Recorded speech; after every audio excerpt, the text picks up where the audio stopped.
Elle a dragué mon mari et tenté de m'humilier. Alors j'ai repris le contrôle et je l'ai rétrogradé à la place. Sa secrétaire m'avait lancé un clin d'œil au moment précis où elle avait renversé du café brûlant sur mon chemisier en soie crème. Oups, il m'aime quand je suis en désordre, avait-elle gloussé tout en regardant mon mari avec l'assurance provocante de celle qui croit avoir déjà gagné. Quelques heures plus tard, cette scène continuait de me hanter, plus vive encore que la sensation du liquide brûlant qui avait traversé le tissu et atteint ma peau. Debout dans mon dressing, je fixais le vêtement taché que j'avais jeté négligemment sur le panier à linge, incapable de digérer ce qui s'était passé aujourd'hui chez Crawford Industries. Cette entreprise, dont chaque brique, chaque politique et chaque poignée de main portait autrefois l'empreinte de mon héritage, était désormais un lieu où moi, Ruby Crawford Hamilton, j'étais accueillie comme une étrangère de trop. Avant d'entrer dans le cœur de cette histoire de reconquête, permettez-moi de vous remercier de m'accompagner dans ce parcours fait de résilience, de mémoire et de puissance retrouvée. Si les récits de résistance, de justice et de reconquête personnelle vous parlent, je vous invite à rejoindre cette aventure. C'est entièrement gratuit et cela vous relie à d'autres personnes qui croient, comme moi, qu'il faut préserver ce qui compte vraiment. Je passais lentement mes doigts sur une rangée de tailleurs impeccables que je n'avais pas portés depuis plus de 15 ans. Les étiquettes, toujours attachées, témoignaient d'achats impulsifs faits dans l'espoir d'un retour au monde des affaires, espoir qui ne s'était jamais concrétisé. Derrière ces vêtements, accrochés au mur, une photographie fanée attirait mon regard, mon père et moi, debout fièrement devant le tout premier bâtiment de Crawford Industries, un ancien entrepôt transformé et orné d'une enseigne peinte à la main. Le bras de mon père m'enlaçait avec tendresse. Son visage buriné rayonnait de fierté tandis qu'il brandissait les clés de notre avenir. « Souviens-toi toujours de ce qui a de la valeur, ma fille », disait souvent Matthew Crawford, sa voix grave usée par les années. Ce n'est pas l'argent en banque qui compte, mais ce que tu construis pour ceux qui viendront après toi. Mon père avait fondé Crawford Industries dans notre garage, armé d'une simple perceuse d'occasion et d'une détermination à toute épreuve. À l'époque où j'obtenais mon diplôme universitaire, l'entreprise employait déjà plus de 200 personnes, pour la plupart issues de notre quartier. Beaucoup étaient apparentés entre elles, mais tout était traité comme faisant partie de la famille. Mon père avait insisté pour que je découvre chaque aspect de l'entreprise par moi-même. Mes vacances d'été étaient rythmées par des postes en expédition, en comptabilité, puis en vente. Après l'école de commerce, j'étais devenue la plus jeune directrice des opérations de l'histoire de l'entreprise. Les employés me respectaient non pas parce que j'étais la fille du patron, mais parce que je connaissais le prénom de leur conjoint, que je m'intéressais aux matchs de baseball de leurs enfants, que j'apportais des biscuits faits maison en réunion, et que je restais tard le soir pour aider le personnel de nettoyage lorsque les échéances approchaient. J'étais bien la fille de mon père, et pas seulement de nom. Puis, Bentley Hamilton est arrivé. Il était charmant, ambitieux, et doté d'un discours commercial capable de convaincre même les clients les plus réticents. Il avait intégré notre équipe de vente et avait immédiatement battu tous les records de performance. Contrairement à d'autres nouveaux venus, il avait pris le temps de comprendre l'histoire de l'entreprise, son essence, sa culture fondée sur la parole donnée et l'intégrité. Ou du moins, c'est ce que je croyais. C'est toi le cœur de cette entreprise, m'avait-il dit lors de notre 3e rendez-vous, alors que nous marchions sur le sol vide de l'usine, bien après les heures de travail. Ton père a bâti quelque chose de précieux, mais c'est toi qui le fais vivre. Je l'ai cru. Je suis tombée sous le charme de sa vision, celle d'un avenir partagé, où nous dirigerions ensemble l'entreprise, tout en perpétuant l'héritage de mon père, mais en modernisant les pratiques avec responsabilité. Le mariage est arrivé très vite, suivi de près par la naissance de notre premier enfant, moins d'1 an plus tard. Lorsque notre fils Matthew est né, mes priorités se sont métamorphosées en une nuit. Cette entreprise, qui avait toujours été comme une seconde maison pour moi, me semblait soudain bien moins urgente face au miracle que je tenais dans mes bras. Bentley m'a suggéré de prendre un congé temporaire. Juste le temps qu'il entre à l'école, m'avait-il rassuré en berçant notre bébé. L'entreprise sera toujours là. Ces moments, eux, ne reviendront pas. Mon père, lui, n'était pas aussi convaincu. Lors de nos dîners du dimanche, il partageait ses inquiétudes. Les affaires exigent de la constance, Ruby, disait-il en me tendant le plat de pommes de terre. Si tu t'éloignes trop longtemps, les gens oublieront à qui appartient ce nom sur le bâtiment. Mais j'étais éreintée, comblée par la maternité, et sourde à ses avertissements. Notre fille Elisa est née 18 mois plus tard, et ce congé censé être temporaire est devenu une absence prolongée. Puis est arrivé l'impensable, un accident vasculaire cérébral. Un instant, mon père portait un toast au pique-nique annuel de l'entreprise, l'instant d'après, il gisait au sol, à moitié paralysé. Les semaines qui ont suivi ne furent qu'un tourbillon de couloirs d'hôpital, de diagnostics douloureux et de décisions médicales urgentes.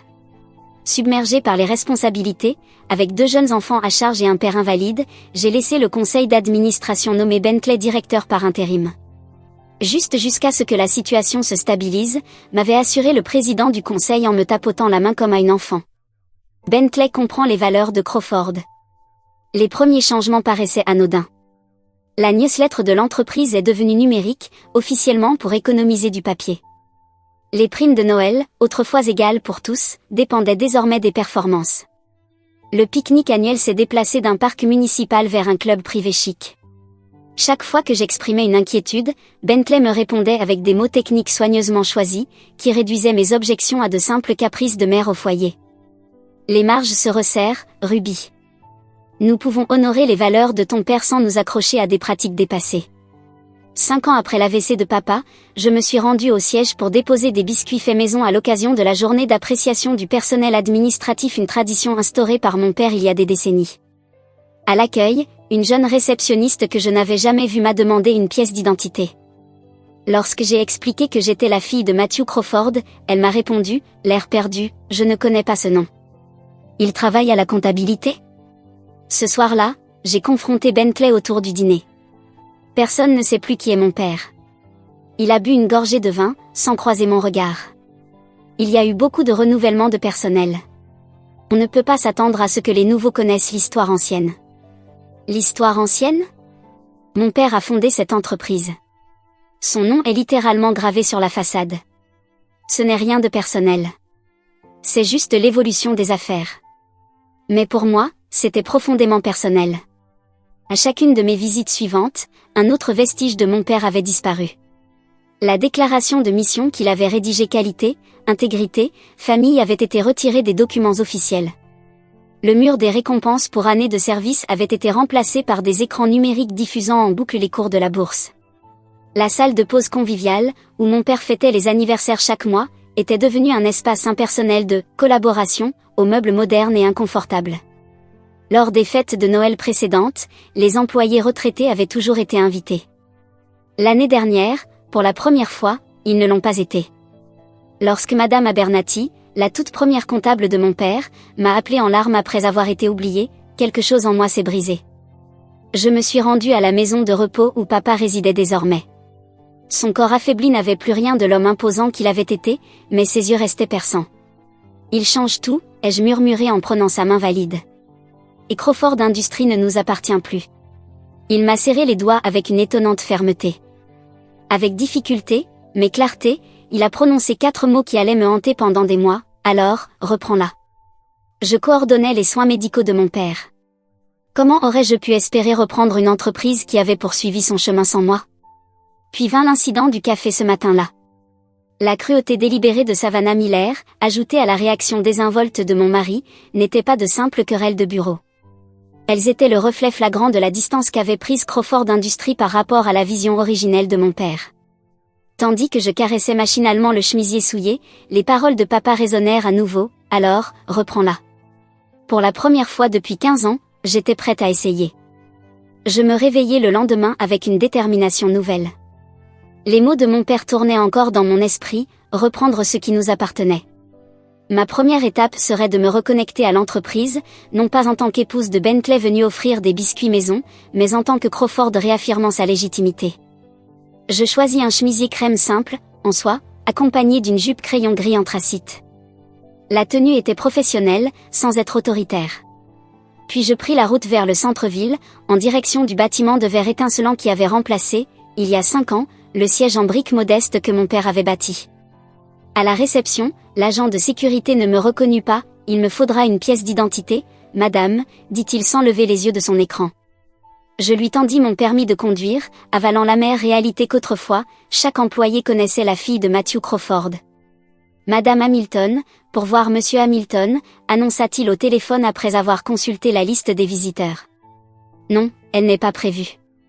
Visite du conjoint, ajouta-t-il, le mot « conjoint » pesant d'un sous-entendu discret mais clair, J'étais perçue comme une interruption personnelle, et non comme une visite professionnelle. Les portes de l'ascenseur s'ouvrirent sur l'étage exécutif, un espace méconnaissable comparé à l'époque où j'étais directrice des opérations. Les murs lambrissaient de bois chaleureux, les photos de famille des employés, les souvenirs de célébration, tout avait disparu. À leur place, chrome, vert et blanc immaculé. L'air était imprégné d'un parfum synthétique évoquant les halls d'hôtels impersonnels. Même l'éclairage semblait agressif, conçu pour éveiller l'attention plutôt que pour offrir du confort. Madame Hamilton. Une jeune femme s'approcha avec une efficacité mécanique, juchée sur des talons si hauts qu'ils semblaient défier la logique. Quelle surprise! Nous ne vous attendions pas, son sourire affichait une blancheur parfaite, mais ses yeux restaient froids.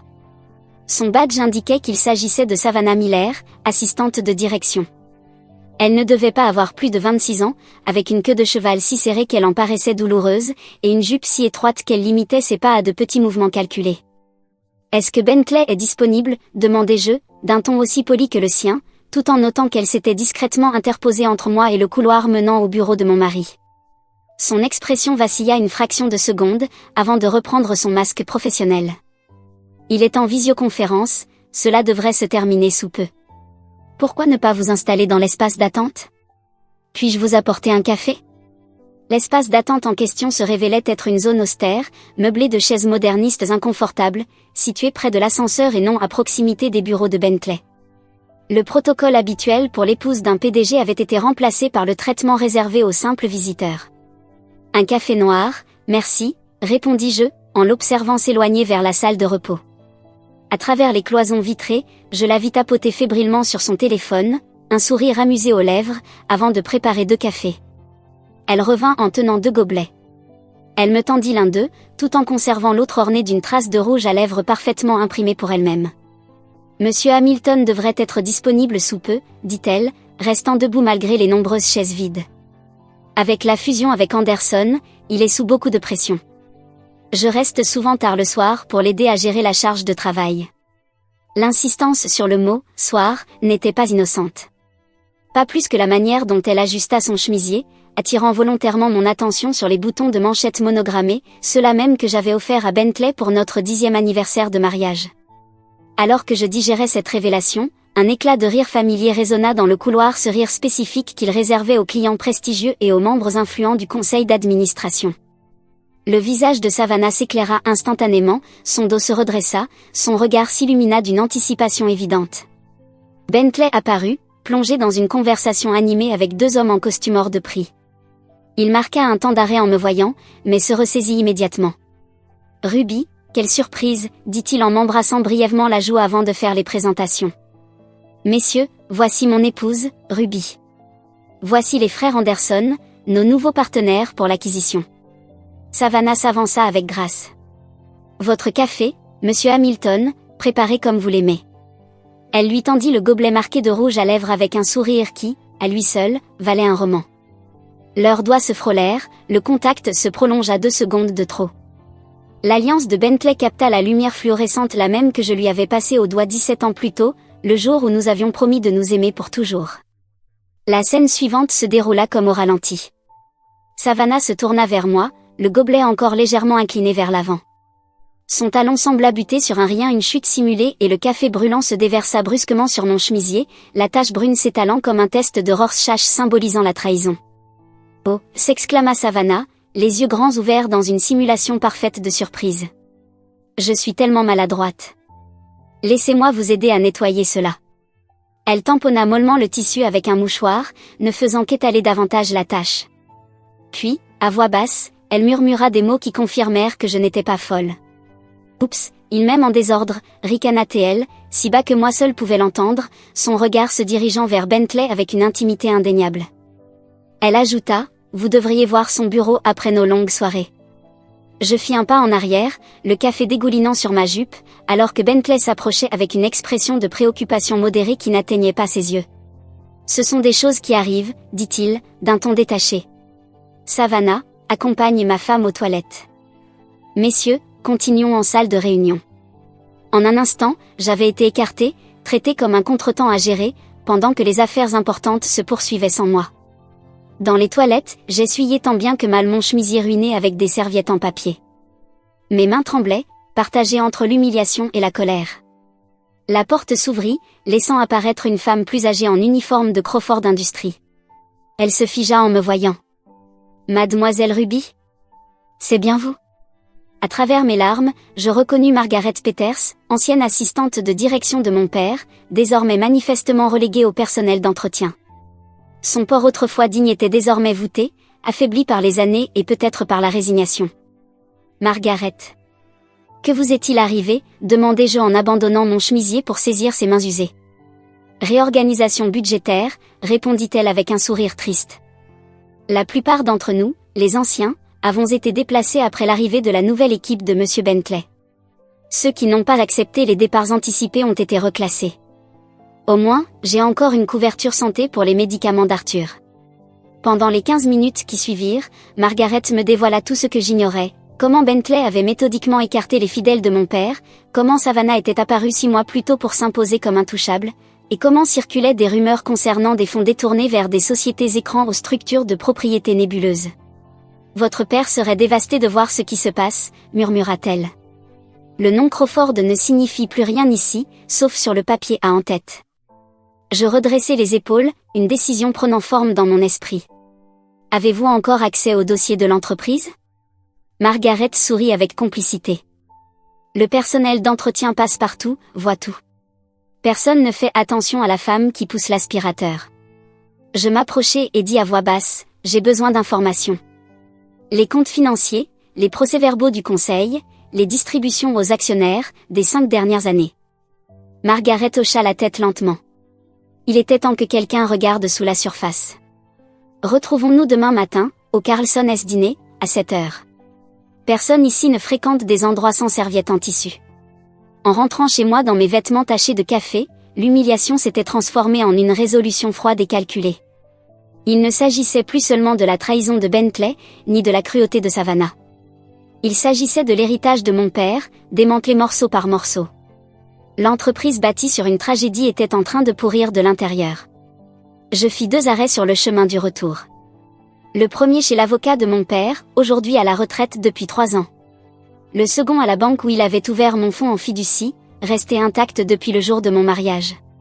Au coucher du soleil, j'avais déjà esquissé les premières lignes d'un plan. Crawford Industries avait peut-être oublié qu'il avait construite, mais j'étais sur le point de leur offrir un rappel fracassant.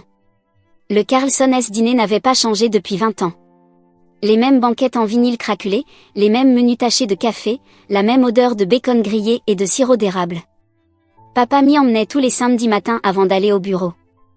Cette familiarité me réconfortait tandis que je m'installais dans une banquette d'angle à 6h45, commandais un café noir et attendais Margaret. Elle arriva à cette heure précise, portant une mallette en cuir usé que je reconnus aussitôt comme celle de mon père. Les années avaient marqué Margaret.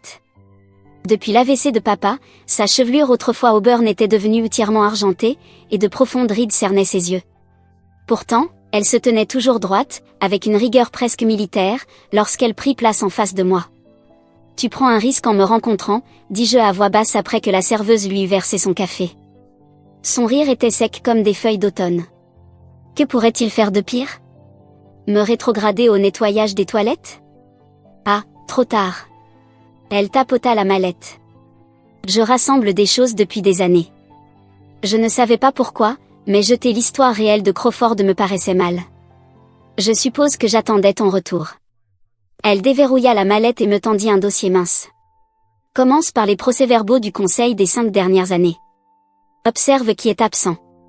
En feuilletant les documents, une confusion croissante s'empara de moi. Aucun représentant Crawford n'y figurait, hormis Bentley. L'AVC de ton père a été très opportun pour certaines personnes, commenta Margaret en remuant son sucre. Le conseil a été reconstruit progressivement. Les parts majoritaires de ta famille ont été diluées par des manœuvres boursières complexes. Je ne suis pas experte en finance, mais même moi, j'ai vu que quelque chose clochait. Pourtant, l'entreprise s'appelle toujours Crawford Industries. Nous possédons encore la majorité des actions. Sur le papier, peut-être, répondit-elle en me glissant un autre dossier. Voici des acquisitions immobilières effectuées par des sociétés écrans. En y regardant de plus près, elles mènent toutes à une holding nommée BHS Enterprises. Bentley Hamilton Security, supposai-je. Margaret hocha la tête. Avec une associée silencieuse intéressante, S. Miller Investment. Savannah Miller, murmurai-je. L'incident du café prit alors un tout autre sens. Ce n'était pas simplement une aventure. C'était une alliance commerciale savamment orchestrée. Il y a quelqu'un d'autre que tu dois voir, déclara Margaret en consultant sa montre. Le nom qu'elle prononça me frappa comme un coup de poing, George Whitman. L'ancien bras droit de papa, directeur financier pendant plus de 30 ans, mon oncle de cœur.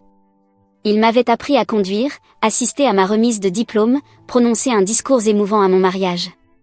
Puis, il avait brusquement pris sa retraite 3 ans après l'AVC de papa. Je croyais qu'il était parti vivre en Floride, dis-je. Margaret secoua la tête. Il vit à 20 minutes d'ici. Bentley a fait courir des rumeurs de démence précoce pour le discréditer, après que George ait remis en question certaines décisions financières.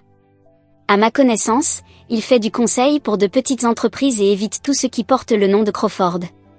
Elle écrivit son adresse sur une serviette. Il attend ce jour depuis plus longtemps que moi. Je trouvais la maison de plain-pied de George dans un quartier tranquille à l'autre bout de la ville.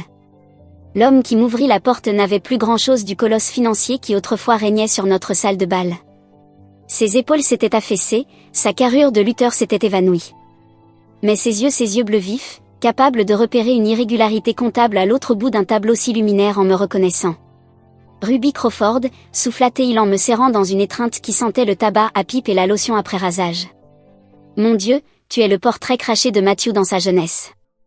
Les murs du salon de George étaient couverts de photos liées à Crawford Industries, pique-nique d'entreprise, fête de départ à la retraite, inauguration de notre 2e usine.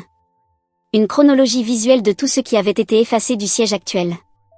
J'aurais dû te contacter plus tôt, avouai-je tandis qu'il nous servait du thé. Après qu'ils t'ont poussé dehors? Ils ne m'ont pas poussé dehors, m'interrompit George d'un ton sec. Ils m'ont piégé. Ils ont falsifié des rapports financiers avec ma signature, antidaté des transactions pour créer une fausse piste laissant croire à un détournement de fonds. Quand j'ai commencé à enquêter, Bentley m'a laissé le choix, partir discrètement avec ma pension ou faire face à des poursuites pénales. Mes mains tremblaient en tenant ma tasse. Et tu es simplement parti, sans te battre? Son regard s'assombrit. J'ai lutté à ma manière. J'ai tout documenté, pendant des années. J'ai constitué un dossier. Mais sans le soutien du conseil ou le contrôle majoritaire, je criais dans le vide. Il me scruta attentivement. Quelque chose a changé. Tu es ici pour une raison. Je lui racontai l'incident du café, les documents de Margaret, l'évidence de la liaison, et les connexions financières inquiétantes entre Bentley et Savannah. George écouta attentivement, puis disparut dans son bureau. Il revint avec un ordinateur portable et un disque dur externe. Opération reprise, déclara-t-il, affichant le premier sourire sincère que je lui avais vu. Chaque transaction douteuse, chaque infraction au statut, chaque acte de malversation que j'ai pu prouver est là. Et il y a quelque chose qu'ils ignorent, j'ai conservé mon contrat de travail d'origine, signé par ton père. Il me conférait des options d'achat d'actions qui n'ont jamais été annulées correctement.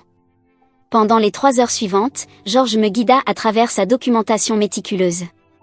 Le schéma était clair, Bentley avait méthodiquement affaibli le contrôle familial des Crawford tout en enrichissant ses alliés. Les valeurs fondatrices de l'entreprise n'avaient pas simplement été abandonnées, elles avaient été délibérément démolies. Pourquoi détruire tout ce qui avait fait le succès de l'entreprise, demandai-je. George répondit d'un ton sombre, parce que les entreprises fondées sur des principes sont plus difficiles à piller. Chaque décision de ton père favorisait la stabilité à long terme au détriment du profit immédiat.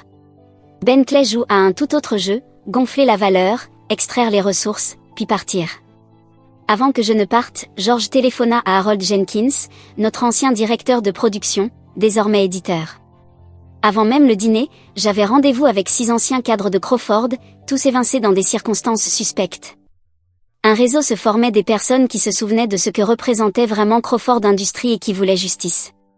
Ce soir-là, après un énième message de Bentley prétendant qu'il travaillait à un mensonge désormais transparent, je me rendis au centre de stockage où mon père conservait ses archives personnelles. Je n'y étais pas allé depuis des années, les frais étant automatiquement réglés via son fonds fiduciaire. Le gardien de sécurité me reconnut immédiatement, il avait travaillé brièvement dans notre service courrier, il y a des décennies. À l'intérieur de l'unité climatisée reposait l'histoire matérielle de Crawford Industries, plan d'origine, registre manuscrit, photographie mais surtout, des classeurs métalliques contenant les documents d'incorporation et les accords d'actionnaires, rédigés bien avant que les archives numériques ne puissent être manipulées.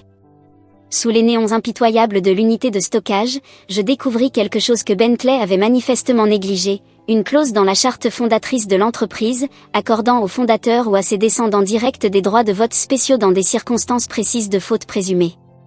Cette disposition n'avait jamais été activée, mais elle existait bel et bien, en noir sur blanc, signée et notariée il y a 40 ans. Assise à même le sol en béton, entourée de l'héritage de mon père, je sentais un plan se cristalliser à mesure que je parcourais les documents.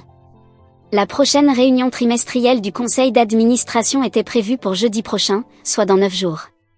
Grâce aux preuves réunies par Georges, aux informations internes fournies par Margaret et au réseau d'anciens employés, j'avais une base solide.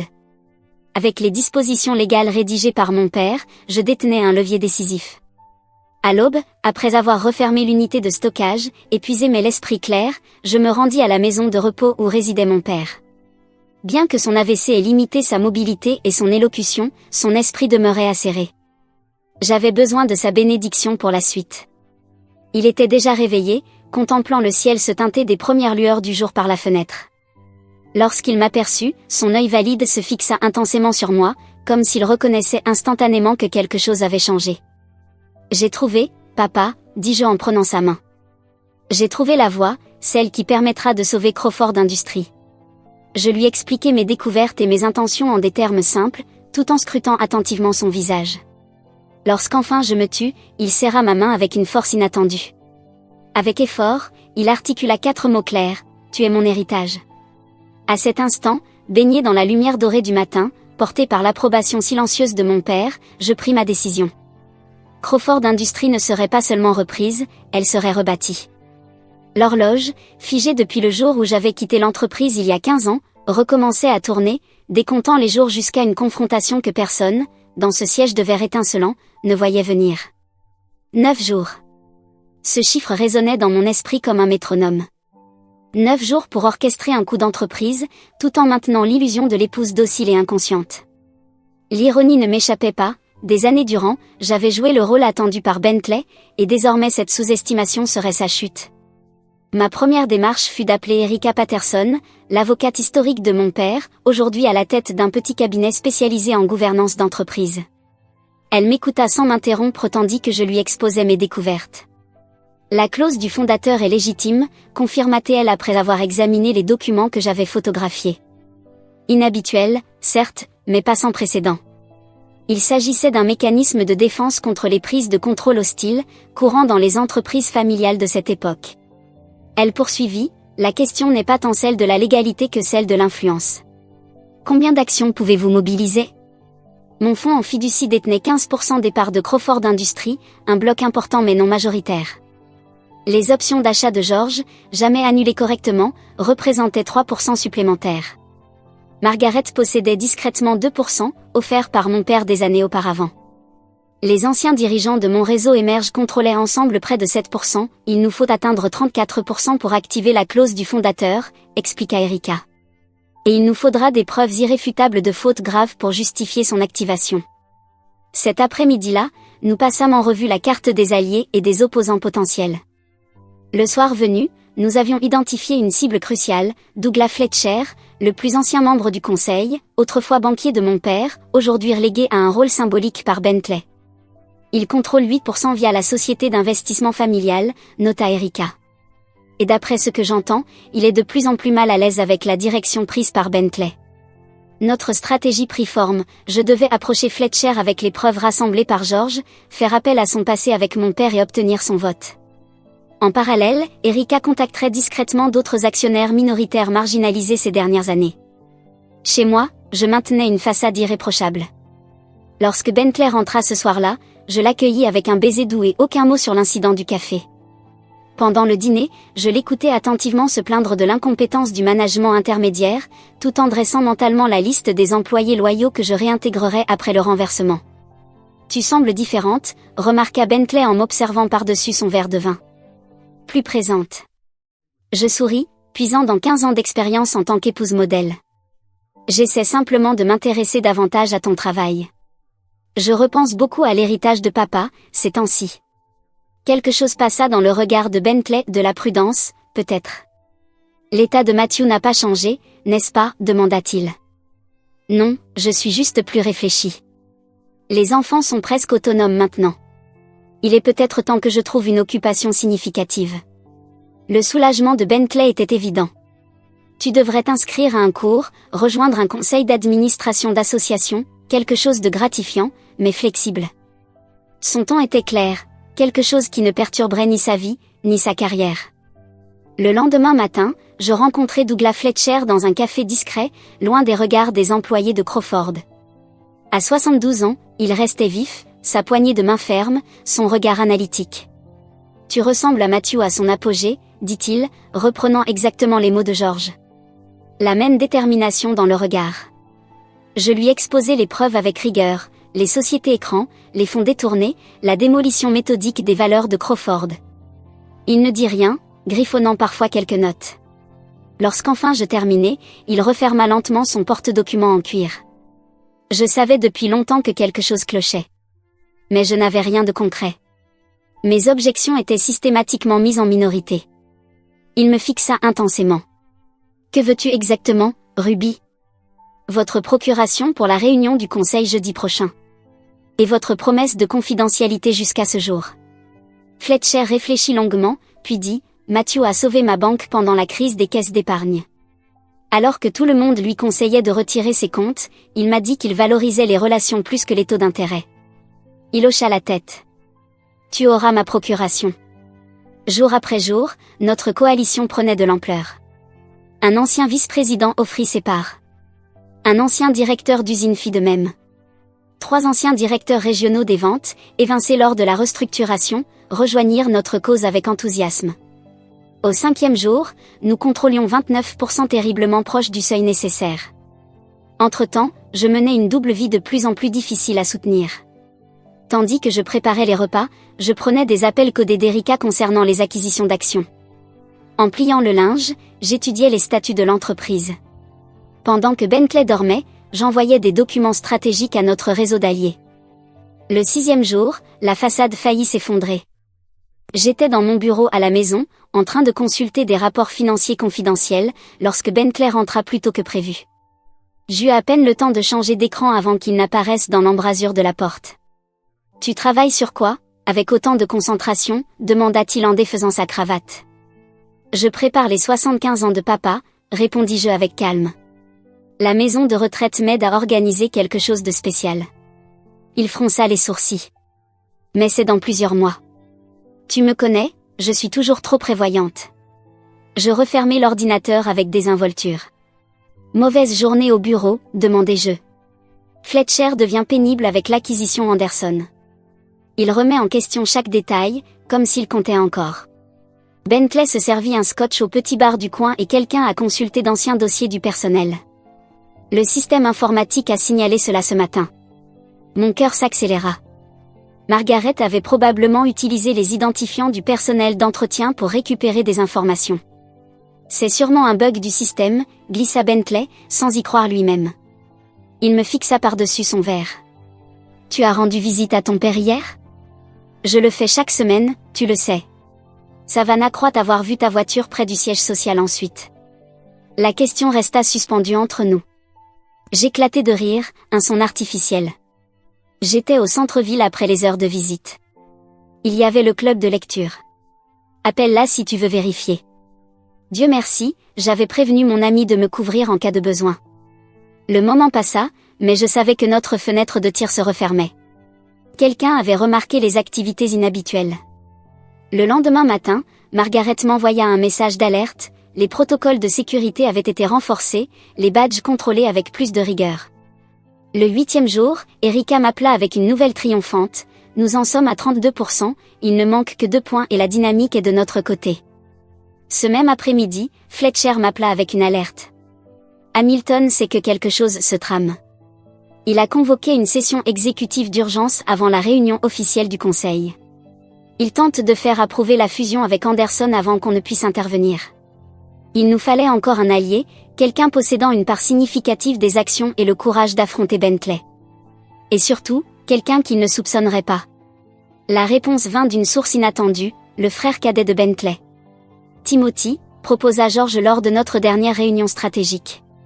Il a hérité de 5% par leur grand-mère, mais ne s'implique jamais. Lui et Bentley ne se parlent plus depuis des années, à cause d'un conflit immobilier familial. Penses-tu qu'il accepterait de nous aider, demandai-je. George eut un sourire en coin. Bentley a bloqué sa candidature pour travailler chez Crawford juste après ses études, sous prétexte que le népotisme nuirait à l'image de l'entreprise, puis il a promu son colocataire de fac au poste de vice-président. La veille de la réunion, j'appelai Timothy Hamilton depuis un téléphone jetable. Il écouta silencieusement ma proposition, posa 3 questions pointues qui révélèrent son intelligence stratégique, puis répondit simplement « Envoie-moi les documents à signer ». Avec les actions de Timothy, nous atteignions 37%. Assez pour activer la clause du fondateur et forcer un vote global sur la direction de l'entreprise. Ce dernier soir, je me tenais devant ma garde-robe, réfléchissant à la tenue de combat pour la guerre du lendemain. Les tailleurs conservaient encore leurs étiquettes, protégées sous plastique, vestiges d'un retour au monde des affaires qui n'avait jamais eu lieu. Jusqu'à maintenant. Je choisis un costume gris anthracite, rayé discrètement du bleu Crawford de la couleur préférée de mon père, autrefois omniprésente dans l'identité visuelle de l'entreprise, jusqu'à ce que Bentley impose son argent métallique aseptisé. J'organisai soigneusement les documents dans ma mallette, les originaux provenant de l'unité de stockage de mon père, les preuves rassemblées par George, les accords de partenariat, les procurations signées. Puis j'ajoutai une touche finale, le vieux stylo plume de papa, celui qu'il avait utilisé pour signer les statuts de création, 40 ans plus tôt. Dans la salle de bain, je me regardais dans le miroir en appliquant un maquillage discret, les cheveux relevés en un chignon strict. La femme qui me fixait n'était plus la mère au foyer restée en retrait 15 années durant. C'était Ruby Crawford, renaissante. Celle qui connaissait les anniversaires de chaque employé, celle qui pouvait réciter les chiffres de production de mémoire, celle qui, depuis l'enfance, avait été formée à diriger. « À qui parles-tu » demanda Bentley depuis la chambre. « À moi-même » répondis-je calmement. « Je finalise les détails du rendez-vous de papa demain. » Un autre mensonge. Mais ce serait le dernier. D'ici 24 heures, la vérité deviendrait la nouvelle monnaie chez Crawford Industries, et sa gardienne légitime reprendrait sa place. Le matin se leva dans une clarté cristalline. J'avais à peine dormi, mais l'adrénaline me fournissait toute l'énergie nécessaire. Bentley était parti tôt pour les préparatifs de la réunion, m'embrassant distraitement sur la joue, sans deviner qu'il s'agissait d'un adieu. Je m'habillai avec méthode, le tailleur anthracite à rayures bleues, une blouse blanche, les boucles d'oreilles en perles de ma mère, des talons bas, pratiques et assurés. Mon reflet dans le miroir était à la fois familier et transformé. La jeune héritière de Matthew Crawford avait mûri, endurcie par des années d'observation silencieuse. Le siège de Crawford Industries brillait sous le soleil du matin. Je me garai sur une place pour visiteurs. Cette fois, je ne passai pas par la réception ni ne me fis annoncer. George m'attendait près de l'entrée de service, badge d'employé épinglé à sa veste. « Margaret a sécurisé notre accès », murmura-t-il. Les protocoles de sécurité ont changé cette nuit, mais elle a un ami au service informatique qui a validé nos identifiants. Nous montâmes en silence par l'ascenseur de service jusqu'à l'étage exécutif, émergeant dans un couloir désert. La salle du conseil se trouvait à 3 portes de là. La même où mon père avait tenu des dizaines de réunions trimestrielles, aujourd'hui redécorée avec une esthétique minimaliste effaçant toute mémoire. À travers les parois vitrées, je vis la réunion déjà commencer. Bentley se tenait en tête de table, un pointeur laser à la main, encerclant des chiffres projetés à l'écran. Savannah, assise non loin, prenait des notes avec un zèle théâtral. Les membres du conseil, en costume hors de prix, écoutaient avec un intérêt variable. Fletcher consultait sa montre. Timothy Hamilton, imperturbable, examinait ses ongles d'un air feintement désinvolte. « Prête » demanda George à voix basse. Je hochai la tête, serrant dans ma main le stylo de papa comme un talisman. Nous entrâmes sans frapper. La porte pneumatique s'ouvrit dans un sifflement, créant un vide sonore instantané. Tous les regards se tournèrent vers nous. Bentley s'interrompit net, le pointeur toujours braqué sur des projections de bénéfices que je savais désormais falsifier. « Ruby » dit-il, la confusion traversant son visage avant d'être aussitôt remplacée par une irritation maîtrisée. « Nous sommes en réunion. »« Je sais exactement ce que vous êtes en train de faire, Bentley » répondis-je d'une voix ferme, autoritaire, un ton que je n'avais plus employé depuis 15 ans. Et je suis ici pour y mettre un terme. Savannah réagit la première. Madame Hamilton, dois-je appeler la sécurité pour vous faire sortir? Sa voix douce ne dissimulait pas la panique dans son regard, surtout lorsqu'elle aperçut George derrière moi. Ce ne sera pas nécessaire, mademoiselle Miller, répondis-je en avançant jusqu'au centre de la pièce, posant ma mallette sur la table. Après tout, c'est une entreprise familiale. Et je fais partie de la famille. Fletcher s'éclaircit la gorge. Peut-être devrions-nous écouter ce que Ruby a à dire. Le sourire de Bentley était tendu lorsqu'il s'adressa à la salle. Ma femme traverse une période difficile. L'état de son père. Mon père serait horrifié de ce que vous avez fait de son entreprise, le coupez-jeu, mes mots tombant comme des pierres dans un lac paisible. Heureusement, il avait prévu des protections dès la fondation de Crawford Industries. Et je les active aujourd'hui. Je sortis la charte fondatrice originale de ma mallette et la fis glisser vers le centre de la table.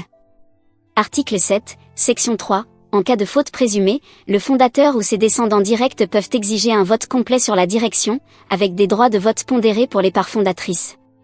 Timothy Hamilton se pencha en avant, dissimulant malin sourire. Cela suppose un soutien actionnarial significatif. En effet, acquiesçai-je. 34%, pour être exact. Je déposai une pile de procuration signée à côté de la charte. Je contrôle 37% à ce jour. Le visage de Bentley perdit toute couleur. C'est impossible. Tu n'as que 15% via ton fonds. Plus les options de George, jamais annulées, les parts de Margaret, plusieurs anciens cadres, et le bloc d'actions détenu par la famille Fletcher. Et, après une pause calculée, j'ajoutai, les 5% de ton frère Timothy. Timothy leva sa tasse de café dans un salut moqueur, tandis que la tête de Bentley se tournait violemment vers lui. Tu n'oserais pas? Siffla Bentley. C'est déjà fait, répondit Timothy en haussant les épaules. La loyauté familiale. Tu devrais peut-être t'y intéresser. Savannah se leva d'un bond.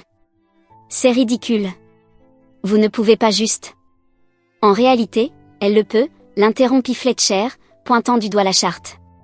J'ai lu attentivement la disposition. Elle est juridiquement contraignante.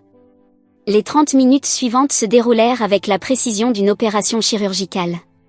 George présenta les preuves des irrégularités financières, y compris les documents liés aux sociétés écrans contrôlées par Bentley et Savannah. Fletcher confirma que des fonds avaient été détournés des caisses de retraite des employés. Timothy révéla que la fusion avec Anderson aurait déclenché d'importants bonus exécutifs tout en dévalorisant les actions existantes. Durant toute la présentation, le visage de Bentley passa par la stupéfaction, la colère, puis une forme de calcul désespéré. Lorsque l'exposé toucha à sa fin, il tenta un dernier barreau d'honneur. C'est une chasse aux sorcières fondée sur des nostalgies dépassées, argumenta-t-il. Crawford Industries avait besoin d'être modernisée pour survivre. Sans moi, cette entreprise se serait effondrée depuis des années. Point de vue intéressant, répondis-je en ouvrant le dernier dossier de ma mallette. Voici les véritables projections financières du dernier trimestre. Pas les versions falsifiées que vous avez présentées au conseil. La société est restée rentable, malgré votre pillage des actifs. Pas grâce à lui. Le vote fut rapide et sans appel. Grâce à la clause fondatrice et au système de pondération, mes 37% se traduisaient par une majorité incontestable. En quelques minutes, Bentley fut destitué de son poste de PDG, dans l'attente d'une enquête financière complète. Un comité de direction intérimaire fut mis en place, avec Fletcher en tant que président du conseil et moi-même comme PDG par intérim. Bentley resta figé, alors que son royaume s'écroulait autour de lui. « Tu avais prévu tout cela depuis le début », murmura-t-il, la voix dangereusement basse. « Toutes ces années à faire semblant d'être une épouse épanouie. »« Non, le corrigeai-je. Je t'ai fait confiance pendant toutes ces années. Jusqu'à la semaine dernière, lorsque ta secrétaire m'a fait un clin d'œil en renversant du café sur mon chemisier. Oups, il m'aime quand je suis en désordre, avait-elle gloussé, te regardant comme si tu lui appartenais. » Le visage de Savannah s'empourpra tandis que les regards se tournaient vers elle. Ce moment a cristallisé tout ce qui n'allait pas dans ce que vous aviez fait de Crawford Industries, poursuivis-je. Ce n'était pas juste notre mariage. C'était l'héritage que vous étiez en train de détruire. Les agents de sécurité arrivèrent pour escorter Bentley et Savannah hors du bâtiment. Au moment où ils atteignirent la porte, je lançai une dernière annonce. Mademoiselle Miller, vous n'êtes pas renvoyée. La surprise sur son visage était presque comique. Chez Crawford Industries, nous avons toujours valorisé les employés loyaux. Vous êtes réaffecté au service de gestion des installations, avec effet immédiat. Margaret vous montrera où sont rangés les produits d'entretien. Une fois la réunion levée, je restai seule dans la salle du conseil. L'émotion me rattrapa enfin. La victoire semblait amère sans que papa soit là pour la voir. Mon mariage était terminé. Mes enfants allaient poser des questions auxquelles je n'avais pas encore de réponse. Mon téléphone vibra. Un message de ma fille. « Maman, que se passe-t-il ? » Papa vient d'appeler, il parlait bizarrement. La réalité me frappa de plein fouet. Les coups d'état d'entreprise s'écrivent bien dans les journaux économiques, mais leur aftermath est toujours plus désordonné. J'avais récupéré mon héritage, mais perdu mon partenaire de 17 ans. Qu'il soit juste ou non, nécessaire ou pas, il y aurait des dommages collatéraux. Je passais l'après-midi en réunion avec les chefs de département. Certains me regardaient avec méfiance, fruit de longues années sous la direction de Bentley. D'autres affichaient un soulagement palpable. Tous avaient besoin d'être rassurés. Nous n'allons pas tout démolir, leur dis-je. Nous allons nous souvenir. Qualité. Intégrité. Famille. Ce ne sont pas des valeurs obsolètes. Ce sont des avantages concurrentiels lorsqu'ils sont appliqués avec justesse. Le soir venu, la presse avait déjà eu vent du changement de direction. Mon téléphone vibrait sans cesse sous les appels des journalistes, amis et avocats. Je les ignorais tous. Je pris la route vers la maison de retraite où papa m'attendait. Le coucher du soleil baignait sa chambre de lumière ambrée. Il était éveillé, alerte, comme s'il sentait que cette visite n'était pas comme les autres. Je m'agenouillai près de son fauteuil, pris sa main dans la mienne. « C'est fait », dis-je simplement. Crawford Industries nous appartient à nouveau. Des larmes perlèrent dans son œil valide. Avec un effort immense, il leva la main vers ma joue dans un geste de fierté et de réconfort mêlé. Il comprenait le prix de cette victoire. Il avait toujours compris que le vrai leadership exigeait des sacrifices. « Ça en valait la peine ?» demanda-t-il. 2 mots, clairs malgré ses difficultés d'élocution. Je pensais à la culture d'entreprise restaurée. Aux employés qui allaient être traités avec dignité. Aux pratiques commerciales qui, à nouveau, privilégieraient la qualité au profit immédiat. À l'héritage qui vivrait encore une génération. « Oui », répondis-je en serrant sa main. Ça en valait tout. Alors que la nuit tombait à l'extérieur de sa fenêtre, je lui parlais de mes projets pour l'avenir de l'entreprise. Des projets qui honoreraient le passé tout en acceptant les évolutions nécessaires. Il écouta avec attention, hochant la tête par moments, ou serrant doucement mes doigts. Demain apporterait son lot de conversations complexes, avec mes enfants, avec les avocats du divorce, avec les cadres réticents. Le chemin à venir mêlerait restauration et réinvention. Mais ce soir, dans le calme de la chambre de mon père, je n'étais qu'une fille. Une fille qui avait tenu sa promesse de protéger ce qui comptait. L'héritage Crawford était à nouveau en sécurité. Et j'étais enfin rentrée chez moi.